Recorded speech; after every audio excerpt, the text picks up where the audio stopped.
Di belakang saya ada Aveta Viper 180. Jom kita review. Ulau.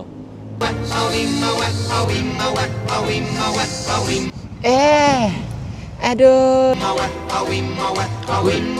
Brudu. Dia pula. 2 ekor brudu. Sekumpulan brudu dengan bersasaran 174cc, 18.2 horsepower, 17.2 Newton meter of torque.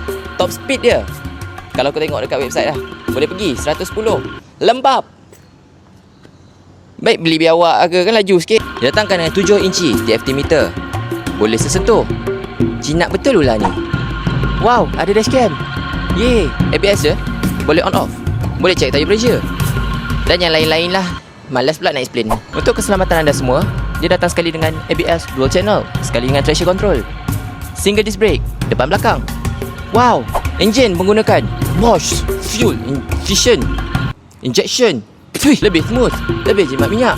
Sesuai lah untuk korang B40. Dengan berharga bawah 10,000, korang dapat spek-spek yang seperti saya cakap tadi. Macam biasa, kalau korang berminat, boleh letak nombor phone dekat DM.